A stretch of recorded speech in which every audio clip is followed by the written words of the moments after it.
Welcome friends, the Bangla YouTube চ্যানেলে আপনাদের সবাইকে স্বাগত জানাই। আমি আপনাদের শিবম।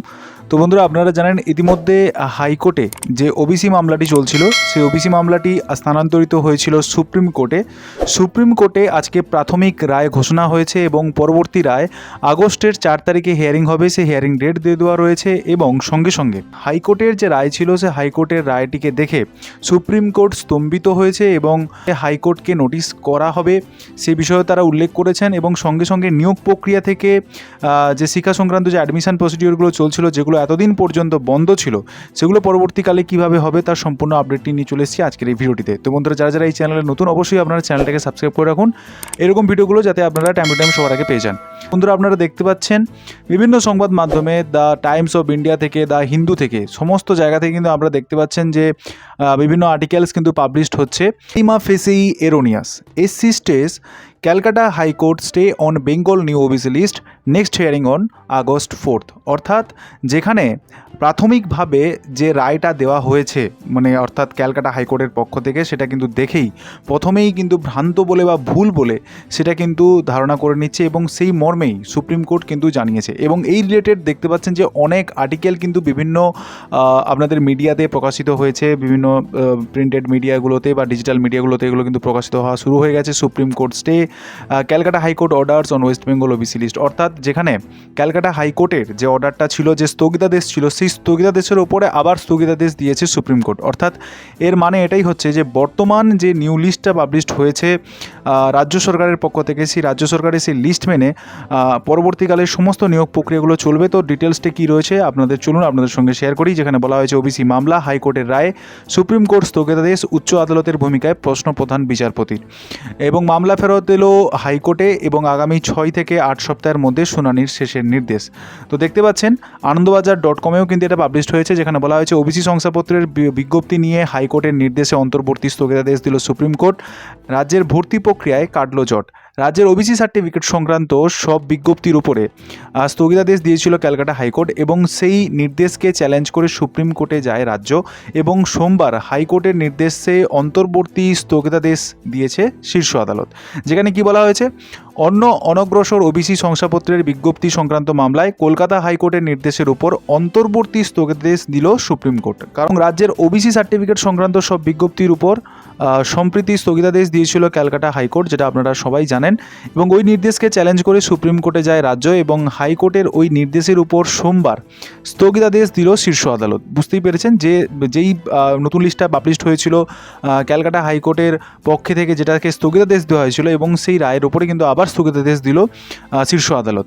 শীর্ষ আদালতের প্রধান বিচারপতি বি.আর. গভাইয়ের বেঞ্চ এবং গত জুন মাসে হাইকোর্টের বিচারপতি তপব্রত চক্রবর্তী এবং বিচারপতি রাজশেখর মন্থার বেঞ্চে এই বিজ্ঞপ্তি কিন্তু ওপর অন্তর্বর্তী স্থগিতাদেশ দিয়েছিল এবং আগামী 31 জুলাই পর্যন্ত এই স্থগিতাদেশ জারি করেছিল আদালত। পরে ওই অন্তর্বর্তী স্থগিতাদেশের মেয়াদ আরও বৃদ্ধি করে আগস্ট মাস পর্যন্ত কিন্তু তা করা হয়েছিল এবং আগামী 5ই আগস্ট হাইকোর্টের এই মামলা শুনানির কথা কিন্তু রয়েছে। আবার 5ই আগস্ট কিন্তু হাইকোর্টে এটা মামলার শুনানি হওয়ার কথা কিন্তু রয়েছিল এবং সেই দিনই পরবর্তী সিদ্ধান্ত জানানোর কথা আদালতে। এবং হাইকোর্টের এই নির্দেশের ফলে কলেজের পড়ুয়াদের ভর্তির ক্ষেত্রে কোনো সমস্যা হবে কি না তা নিয়ে প্রশ্ন উঠেছিল অনেকের মনে। যদিও আদালত আগেই স্পষ্ট করেছে যে এমন কোনো প্রতিবন্ধকতা নেই, তবে হাইকোর্টের নির্দেশকে চ্যালেঞ্জ করে সুপ্রিম কোর্টের দ্বারস্থ হয়েছিল রাজ্য। সোমবার সুপ্রিম কোর্টের প্রধান বিচারপতি গগৈ, বিচারপতিকে বিনোদ চন্দ্রন এবং বিচারপতি এনভি যে মামলাটির কিন্তু শুনানি হয় এবং শুনানির ফলস্বরূপ যেটা উঠে এসছে, যেখানে জানানো হচ্ছে সুপ্রিম কোর্টে গত সপ্তাহে এই মামলার শুনানির কথা থাকলেও বিচারপতি এজলাসে না বসায় ওই সময় শুনানি হয়নি। সোমবার মামলাটি শুনানির পর উঠতেই হাইকোর্টের স্থগিতাদেশ জারির সিদ্ধান্ত নিয়ে বিস্মিত প্রকাশ করেছেন সুপ্রিম কোর্ট। প্রধান বিচারপতি গগৈ বলেন, আমরা এই বিষয়ে নোটিশ জারি করব। এটা আশ্চর্যজনক এবং হাইকোর্ট কিভাবে এমন করে স্থগিতাদেশ দিতে পারে। আমরা ভেবে অবাক হচ্ছি যে কোন যুক্তিতে হাইকোর্ট এই সিদ্ধান্ত নিয়েছে। এবং প্রধান বিচারপতি আরও জানান, সংরক্ষণ তো কার্যনির্বাহী বা প্রশাসনিক বিভাগের কাজের অংশ। এই বিষয়ে অতীতের একটি মামলা রায়ের কথাও উল্লেখ করেন তিনি। প্রধান বিচারপতি জানান, ইন্দিরা সোহনি মামলার রায় থেকে স্পষ্ট হয় যে প্রশাসন এই কাজ করতে পারে এবং সংরক্ষণের জন্য কার্যনির্বাহী বা প্রশাসনের নির্দেশই যথেষ্ট। এর জন্য আলাদা করে কোনো আইন তৈরি করার কিন্তু প্রয়োজন নেই। সুপ্রিম কোর্টের প্রধান বিচারপতির বেঞ্চ মৌখিকভাবে জানিয়েছে হাইকোর্টের নির্দেশকে প্রাথমিকভাবে ভুল বলে মনে করা হচ্ছে। এই কথা জানিয়ে হাইকোর্টের নির্দেশের উপর অন্তর্বর্তী স্থগিতাদেশ জারি করে শীর্ষ আদালত এবং প্রধান বিচারপতি গবাইর মতে বিজ্ঞপ্তির ক্ষেত্রে কিছু পরিবর্তন অবলম্বন করা হয়েছে, সেটি সঠিক হতে পারে নাও হতে পারে। তিনি বলেন, এই বিষয়ে হাইকোর্টের চূড়ান্ত সিদ্ধান্ত নেবে, তবে বিতর্কিত এই নির্দেশের উপর আপাতত অন্তর্বর্তী স্থগিতাদেশ জারি থাকবে। এবং শীর্ষ আদালতের অন্তর্বর্তী স্থগিতাদেশকে মুখ্যমন্ত্রী মমতা বন্দ্যোপাধ্যায় ওবিসি নীতির যে নৈতিক জয় হিসেবে ব্যাখ্যা করেছেন রাজ্যের শিক্ষামন্ত্রী ব্রাত্য বসু এবং সমাজ মাধ্যমের ব্রাত্য বসু লিখেছেন, উচ্চশিক্ষা দপ্তর আগে থেকেই এটি অনুমান করেছিল এবং সেই মতো প্রয়োজনীয় পদক্ষেপের জন্য সম্পূর্ণ প্রস্তুতিও কিন্তু নিয়ে রেখেছে। এখান থেকে স্পষ্টত এবারে কিন্তু বোঝা যাচ্ছে যে শিক্ষাক্ষেত্রে বা অন্যান্য যে জিএনএম বা অন্যান্য ডাব্লিউবিপি থেকে আরম্ভ করে যে সমস্ত নিয়োগ প্রক্রিয়ার এক্সামিনেশনগুলো যেগুলো ছিল, যেগুলো আটকে ছিল, এরপর কিন্তু আস্তে আস্তে ধারাবাহিকভাবে সেই জটগুলো কাটবে। কিন্তু প্রশ্ন থাকছে একটা জায়গায় যে তাহলে বর্তমানে যে লিস্টটা পাবলিশড হয়েছে বা সেই লিস্ট অনুযায়ী যে স্থগিতাদেশ দিয়েছিল হাইকোর্টের পক্ষ থেকে, এবং সেক্ষেত্রে ওবিসি এ এবং ওবিসি বির ক্ষেত্রে যে 10% এবং 7% যে সংরক্ষণ ছিল, সেটা বর্তমানে তার পরিণতিটা কী হতে চলেছে এবং তার পরবর্তীকালে কি করে এই সমাধানটা হবে শিক্ষার ক্ষেত্রে বা অন্যান্য ক্ষেত্রে। তো তার আগে আপনাদের আমি বলে দিই যে ব্রাত্য বসু কিন্তু আজকে এই টুইটটা কিন্তু করেছেন, today stay in honourable Supreme Court is a moral victory of the OBC policy of our honourable chief minister Shrimati Mamata Banerjee. We in the higher education department had already anticipated these and are fully prepared to take appropriate action immediately। অর্থাৎ আপনারা জানেন যে শিক্ষাক্ষেত্রে বা অন্যান্য যে সমস্ত ক্ষেত্রে আপনারা জানেন না, এখন সমস্ত কিছুই কিন্তু বন্ধ হয়ে পড়েছিল ওবিসি মামলার জটের জন্য। শিক্ষামন্ত্রীও সেই আশ্বাসটা দিয়েছেন।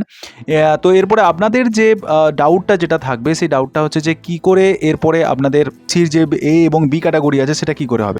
আপনারা ইতিমধ্যেই জানেন যে ওবিসির নতুন একটা লিস্ট কিন্তু পাবলিশ করা হয়েছিল 3/6/2025, যেখানে আপনাদের দেখতে পাচ্ছেন অনেকগুলো ওবিসি এ এবং ওবিসি বি ক্যাটাগরি আপনাদের সামনে কিন্তু রাখা হয়েছিল। এবং সেক্ষেত্রে যে টোটাল আপনাদের এখানে লিস্টটা রয়েছে, সেই লিস্ট অনুযায়ী আপনাদের একটা নতুন নোটিফিকেশান কিন্তু পাবলিশড হতে চলেছে, যেখানে যারা ওবিসি এ থেকে ওবিসি বি বা বি থেকে এতে আপনারা কীভাবে কনভার্ট করবেন, তো সেক্ষেত্রে সেই নোটিফিকেশানও জারি হবে এবং সেই প্রসিডিউরটাও শুরু হবে। বর্তমান ওয়েবসাইটে কিন্তু ওবিসির ক্যাটাগরির সেই সার্টিফিকেশানের ক্ষেত্রে কোনো লিঙ্ক কিন্তু দেওয়া নেই। এটা যেহেতু আজকেই এই নোটিফিকেশানটা বলুন বা এই যে বিচারপতির যে বিচারাধীন রায়টা জারি করা হয়েছে এবং তার অফিসিয়াল ডকুমেন্টেশনগুলো যেহেতু অফিসিয়াল যে সমস্ত দপ্তরগুলোতে পৌঁছানোর কথা সেগুলো পৌঁছবে এবং তারপরে এর উপর কাজ আরম্ভ হবে। তো সেক্ষেত্রে যেহেতু আপনারা বুঝতে পাচ্ছেন যে 6 থেকে 8 উইক অর্থাৎ 6 থেকে 8 সপ্তাহ বলতে গেলে এখন অক্টোবর মাস পর্যন্ত সম্পূর্ণরূপে সরকারের হাতে এই নিয়োগ প্রক্রিয়াগুলো যে নিয়ম বর্তমানে পাবলিশ করেছিল, নতুন যে ওবিসি লিস্ট পাবলিশ করেছিল তার ভিত্তিতেই কিন্তু সমস্ত প্রক্রিয়াটি চলবে এবং এটা সম্পূর্ণরূপে বৈধ হবে, যেহেতু সুপ্রিম কোর্টের পক্ষ থেকে এই নির্দেশটা দেওয়া হয়েছে। তো এর কালে অর্থাৎ এই 6 থেকে 8 সপ্তাহের মধ্যে যে সমস্ত নিয়োগ প্রক্রিয়াগুলো চলবে বা যে অ্যাডমিশন প্রসিডিওরগুলো চলবে সেগুলো সবই বৈধ বলে কিন্তু গণ্য হবে, কারণ সুপ্রিম কোর্ট এর স্থগিতাদেশ দিয়েছে এবং সেই মুহূর্তে অন্যান্য কোনো ক্ষেত্রে সে বাধা নেই, অর্থাৎ নিয়োগ প্রক্রিয়া থেকে আরম্ভ করে শিক্ষা দপ্তর থেকে আরম্ভ করে কোনো বাধা নেই। তো সেক্ষেত্রে এটা একটা বড়সড় ভিক্টরি বলা যেতে পারে গভর্নমেন্ট অফ ওয়েস্ট বেঙ্গলের পক্ষ থেকে এবং বিভিন্ন সরকারি বিভিন্ন দপ্তর থেকে। এরপর আপনারা দেখতে পাবেন যে সমস্ত পরীক্ষাগুলো কন্ডাক্ট করা হয়নি বা ওবিসির জন্য যেগুলো আটকে ছিল, আস্তে আস্তে সেগুলো জট খুলবে। অর্থাৎ আপনারা দেখতে পাবেন আগস্ট মাসের মধ্যেই আপনাদের সমস্ত যারা অ্যাডমিশনের জন্য বা আপনাদের পরবর্তীকালে আপনার যে সমস্ত চাকরির জন্য জবের রিলেটেড যে সমস্ত নোটিফিকেশানগুলো আস্তে আস্তে আপনারা কিন্তু এবার পেতে শুরু করবেন।